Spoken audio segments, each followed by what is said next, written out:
అక్రమ హర్ష్యం జూబ్లీస్లో భారీ కాంప్లెక్స్ నిర్మాణ అనుమతుల్లో నెట్ వెంచర్స్ వంచన నందగిరి హిల్స్లో 4.7 ఎకరాలను హెచ్ఎండిఏ వేలంలో దక్కించుకున్న సంస్థ దానిని ఆనుకునే ఉన్న జూబ్లీస్ హౌసింగ్ సొసైటీలో 2 ప్లాట్ల కొనుగోలు. ఇక్కడ 30 మీటర్ల నిర్మాణానికి అవకాశం. ఇంపాక్ట్ ఫీజు కడితే మరింత వెసులుబాటు. కానీ నందగిరి హిల్స్ హుడా లేఅవుట్లో 15 మీటర్ల మేరకే అనుమతి. జూబ్లీ ప్లాట్లను అడ్డుపెట్టుకుని మొత్తం వెంచర్కు 45 మీటర్లకు అనుమతి పొందిన సంస్థ అడ్డగోలుగా అనుమతులు ఇచ్చిన జిహెచ్ఎంసీ పర్యావరణ నిబంధనలు బేఖాతరు. విజిలెన్స్ విచారణలో నిర్ధారణ, బిల్డర్పై క్రిమినల్ కేసు, అధికారులపై చర్యలకు సిఫారసు అంటూ చూస్తా ఉన్నాం. సో ఈ విధమైనటువంటి కన్స్ట్రక్షన్స్ ఎలాంటి అనుమతులు లేకుండా అనుమతులు మ్యానిపులేట్ చేశారు. అంటే తప్పుడు భూమి చూపించి ఈరోజు ఆ అనుమతులు తీసుకొని మొత్తంగా పెద్ద బిల్డింగ్స్ కడతా ఉన్నట్టు తెలుస్తూ ఉంది. తొలుత 12 అంతస్తులకు అనుమతి తీసుకున్నారు. తర్వాత దానిని 20 అంతస్తులకు పెంచుకున్నారు. చివరకు 30 అంతస్తులకు అనుమతి ఇవ్వాలంటూ దరఖాస్తు చేసుకున్నారు. అక్కడ అన్ని అంతస్తులకు అనుమతి ఇవ్వడానికి నిబంధనలు అంగీకరిస్తాయా అంటే లేదు అన్నదే జవాబు. అయినా నిర్మాణదారుడు అడిగితే జిహెచ్ఎంసీ అధికారులు అడ్డగోలుగా అనుమతులు ఇచ్చేశారు. హైదరాబాద్లోని కేబీఆర్ పార్కు కూతవేటు దూరంలో జూబ్లీస్ రోడ్ నెంబర్ 45లోని నిర్మాణం ఇది. దీనిపై సర్కార్కు పెద్ద ఎత్తున ఫిర్యాదులు వెలువెత్తాయి. దాంతో విజిలెన్స్ విచారణ జరిగింది. నిబంధనలకు విరుద్ధంగా నిర్మాణం ఉన్నట్లు విజిలెన్స్ నిర్ధారించింది. నిర్మాణాన్ని నిలిపివేసి బాధ్యులైన అధికారులపై చర్యలు తీసుకోవాలని సిఫారసు చేసింది. బిల్డర్పై క్రిమినల్ కేసు నమోదు చేయాలని సూచించింది. వివరాల్లోకి వెళ్తే షేక్పేట మండల పరిధిలో నందగిరి హిల్స్ ప్రాంతంలో హెచ్ఎండిఏ నుంచి హుడా వేలంలో జి అమరేందర్ రెడ్డి అనే వ్యక్తికి చెందిన నెట్ వెంచర్ సంస్థ 4.7 ఎకరాల భూమిని కొనుగోలు చేసింది. అక్కడ 12 అంతస్తుల G+4 7 సెల్లార్లు నిర్మాణం చేపట్టేందుకు 2013లో జిహెచ్ఎంసీ నుంచి అనుమతి పొందింది. ఆ తర్వాత 2015లో రోడ్ నెంబర్ 45లోనే ఉన్న జూబ్లీస్ హౌసింగ్ సొసైటీలో 865.42 చదరపు గజాల భూమిని కొనుగోలు చేసింది. దాని పక్కనే ఉన్న మరో 866 గజాల భూమిని 2021లో కొంది. ఈ రెండు జూబ్లీస్ రోడ్డు నెంబర్ 45 ఆనుకునే ఉంటాయి. వీటి వెనుక నెట్ వెంచర్ సంస్థ ఉంటుంది. నిజానికి రోడ్ నెంబర్ 45కి ఇరువైపులా ఉన్న స్థలాల్లో నిర్మాణాలకు కొంత వెసులుబాటు కలిగిస్తూ 2017లో ప్రభుత్వం జియో 305 విడుదల చేసింది. దాని ప్రకారం రోడ్డుకు ఇరువైపులా ఉన్న స్థలాల్లో 30 మీటర్ల వరకు నిర్మాణాలు చేసుకోవచ్చు. ఈ నిబంధన జూబ్లీస్ హౌసింగ్ సొసైటీ లేఅవుట్కు మాత్రమే వర్తిస్తుంది. కానీ దాని వెనుక ఉన్న హుడా లేఅవుట్ లకు వర్తించదు. అయినా ఆ నిబంధనలు అడ్డం పెట్టుకొని తమకు 30 మీటర్ల నిర్మాణానికి అనుమతి ఇవ్వాలంటూ నెట్ వెంచర్స్ సంస్థ దరఖాస్తు పెట్టుకుంది. అధికారుల అండతో 30 మీటర్లకు అనుమతి పొందింది. అక్కడితో ఆగలేదు. దశల వారీగా G+4 నుంచి G+5, ఆ తర్వాత G+12, చివరకు G+13 20 అంతస్తులు. వీటిలో G+13 ఒక సెల్లార్, 5 స్టిల్టులకు అనుమతి సంపాదించింది. మొత్తం 2,09,620 చదరపు అడుగులో నిర్మాణం చేసుకునేలా అనుమతి పొందింది. 10 ఏళ్ల కాలంలో G+4 నుంచి G+13 అంతస్తుల వరకు నిర్మాణానికి అనుమతులు సంపాదించింది. ఇక్కడ 7 star hotel, multiplex, shopping mall నిర్మిస్తామని పేర్కొంది. ఇది హెచ్ఎండిఏ జిహెచ్ఎంసీ పర్యావరణ నిబంధనలకు విరుద్ధం. అక్కడ అలాంటి భారీ ప్రాజెక్టుకు నిర్మించేందుకు ఎలాంటి ఆస్కారం లేదు. ఇక జూబ్లీ సొసైటీ నుంచి కొనుగోలు చేసిన 2 ప్లాట్లను కాంప్లెక్స్కు వెళ్లే దారిగా చూపించారు.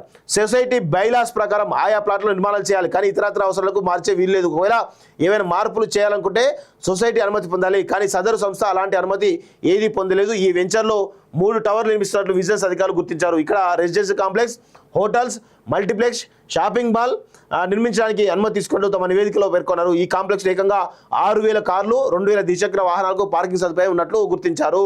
సో కేబీఆర్ పార్క్ అత్యంత సమీపంలో వచ్చే ఈ భారీ నిర్మాణంతో పర్యావరణానికి తీవ్రమైనటువంటి ఇబ్బంది కలిగేటువంటి అవకాశం ఉందని చెప్పేసి కూడా తెలుస్తూ ఉంది. సో మొత్తానికైతే అక్రమంగా అనుమతులు ఇలా నెట్ వెంచర్ సంస్థ అక్రమం ఎలా చేసింది, దానికి అడ్డగోలుగా అధికారులు ఎలా అనుమతి ఇచ్చారనే విషయాన్ని వివరిస్తూ విజిలెన్స్ అధికారులు తమ నివేదికలో ఒక ఉపగ్రహ చిత్రాన్ని పేర్కొన్నారు. దాని ప్రకారం రంగు సరిహద్దున్న ప్రాంతం హెచ్ఎండిఏ కొనుగోలు చేసిన స్థలం అది నందగిరి హిల్స్లోని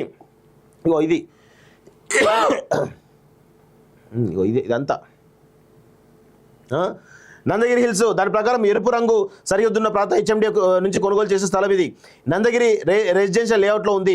దాన్ని అనుకుని ఉన్న పసుపు రంగు సరిహద్దు మాత్రం జూబ్లీస్ హౌసింగ్ సొసైటీలో ఉంది. సో ఇట్లా కొన్న ప్లాట్ రోడ్ నెంబర్ 45కి అనుకునే ఇవి ఉన్నాయి. వాటిలో మాత్రమే 30 అంతస్తులు నిర్మించుకోవచ్చు. కానీ వాటిని అడ్డు పెట్టుకొని హుడా లేఅవుట్లోని మొత్తం వెంచర్కు అనుమతులు పొందని నివేదికలో పేర్కొంది అంటూ చూస్తూ ఉన్నాం. సో ఇలాంటి పరిస్థితి కనబడతా ఉంది. అర్థమవుతుంది కదా ఏ విధంగా బిల్డర్స్ అక్రమ నిర్మాణాలు చేపట్టుకుంటూ ఏ విధంగా కస్టమర్స్ని మోసం చేస్తున్నారో మనందరం కూడా అర్థం చేసుకోవాలి. ఈ విధంగా ఏం చేస్తారంటే 30-40 అంతస్తుల భవనాలు కట్టమని చెప్పేసి అందరి దగ్గర నుంచి నాకు తెలిసి ఇప్పటికే అడ్వాన్స్ చాలా పెద్ద ఎత్తున తీసుకొని ఉంటారు. సో ఇట్లా అసలు అధికారుల నిర్లక్ష్యం వలన ఇదంతా కూడా జరుగుతుంది. అధికారులు కరెక్ట్గా ఉంటే ఇదంతా ఏం జరగదు. అక్రమ హర్ష్యం జూబ్లీస్లో భారీ కాంప్లెక్స్ నిర్మాణ అనుమతుల్లో నెట్ వెంచర్స్ వంచన నందగిరి హిల్స్లో 4.7 ఎకరాలను హెచ్ఎండిఏ వేలంలో దక్కించుకున్న సంస్థ దానిని ఆనుకునే ఉన్న జూబ్లీస్ హౌసింగ్ సొసైటీలో 2 ప్లాట్ల కొనుగోలు. ఇక్కడ 30 మీటర్ల నిర్మాణానికి అవకాశం. ఇంపాక్ట్ ఫీజు కడితే మరింత వెసులుబాటు. కానీ నందగిరి హిల్స్ హుడా లేఅవుట్లో 15 మీటర్ల మేరకే అనుమతి. జూబ్లీ ప్లాట్లను అడ్డుపెట్టుకుని మొత్తం వెంచర్కు 45 మీటర్లకు అనుమతి పొందిన సంస్థ అడ్డగోలుగా అనుమతులు ఇచ్చిన జిహెచ్ఎంసీ పర్యావరణ నిబంధనలు బేఖాతరు. విజిలెన్స్ విచారణలో నిర్ధారణ, బిల్డర్పై క్రిమినల్ కేసు, అధికారులపై చర్యలకు సిఫారసు అంటూ చూస్తా ఉన్నాం. సో ఈ విధమైనటువంటి కన్స్ట్రక్షన్స్ ఎలాంటి అనుమతులు లేకుండా అనుమతులు మ్యానిపులేట్ చేశారు. అంటే తప్పుడు భూమి చూపించి ఈరోజు ఆ అనుమతులు తీసుకొని మొత్తంగా పెద్ద బిల్డింగ్స్ కడతా ఉన్నట్టు తెలుస్తూ ఉంది. తొలుత 12 అంతస్తులకు అనుమతి తీసుకున్నారు.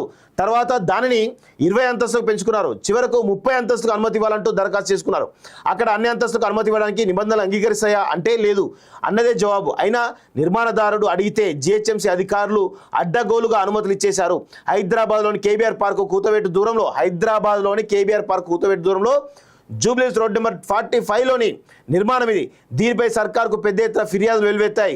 దాంతో విజిలెన్స్ విచారణ జరిగింది. నిబంధనలకు విరుద్ధంగా నిర్మాణం ఉన్నట్లు విజిలెన్స్ నిర్ధారించింది. నిర్మాణాన్ని నిలిపివేసి బాధ్యులైన అధికారులపై చర్యలు తీసుకోవాలని సిఫారసు చేసింది. బిల్డర్పై క్రిమినల్ కేసు నమోదు చేయాలని సూచించింది. వివరాల్లోకి వెళ్తే షేక్పేట మండల పరిధిలో నందగిరి హిల్స్ ప్రాంతంలో హెచ్ఎండిఏ నుంచి హుడా వేలంలో జి అమరేందర్ రెడ్డి అనే వ్యక్తికి చెందిన నెట్ వెంచర్ సంస్థ 4.7 ఎకరాల భూమిని కొనుగోలు చేసింది. అక్కడ 12 అంతస్తుల G+4 7 సెల్లార్లు నిర్మాణం చేపట్టేందుకు 2013లో జిహెచ్ఎంసీ నుంచి అనుమతి పొందింది. ఆ తర్వాత 2015లో రోడ్ నెంబర్ 45లోనే ఉన్న జూబ్లీస్ హౌసింగ్ సొసైటీలో 865.42 చదరపు గజాల భూమిని కొనుగోలు చేసింది. దాని పక్కనే ఉన్న మరో 866 గజాల భూమిని 2021లో కొంది. ఈ రెండు జూబ్లీస్ రోడ్డు నెంబర్ 45 ఆనుకునే ఉంటాయి. వీటి వెనుక నెట్ వెంచర్ సంస్థ ఉంటుంది. నిజానికి రోడ్ నెంబర్ 45కి ఇరువైపులా ఉన్న స్థలాల్లో నిర్మాణాలకు కొంత వెసులుబాటు కలిగిస్తూ 2017లో ప్రభుత్వం జీవో 305 విడుదల చేసింది. దాని ప్రకారం రోడ్డుకు ఇరువైపులా ఉన్న స్థలాల్లో 30 మీటర్ల వరకు నిర్మాణాలు చేసుకోవచ్చు. ఈ నిబంధన జూబ్లీస్ హౌసింగ్ సొసైటీ లేఅవుట్కు మాత్రమే వర్తిస్తుంది. కానీ దాని వెనుక ఉన్న హుడా లేఅవుట్ లకు వర్తించదు. అయినా ఆ నిబంధనలు అడ్డం పెట్టుకొని తమకు 30 మీటర్ల నిర్మాణానికి అనుమతి ఇవ్వాలంటూ నెట్ వెంచర్స్ సంస్థ దరఖాస్తు పెట్టుకుంది. అధికారుల అండతో 30 మీటర్లకు అనుమతి పొందింది. అక్కడితో ఆగలేదు. దశల వారీగా G+4 నుంచి G+5, ఆ తర్వాత G+12, చివరకు G+13 20 అంతస్తులు. వీటిలో G+13 ఒక సెల్లార్, 5 స్టిల్టులకు అనుమతి సంపాదించింది. మొత్తం 2,09,620 చదరపు అడుగులో నిర్మాణం చేసుకునేలా అనుమతి పొందింది. 10 ఏళ్ల కాలంలో G+4 నుంచి G+13 అంతస్తుల వరకు నిర్మాణానికి అనుమతులు సంపాదించింది. ఇక్కడ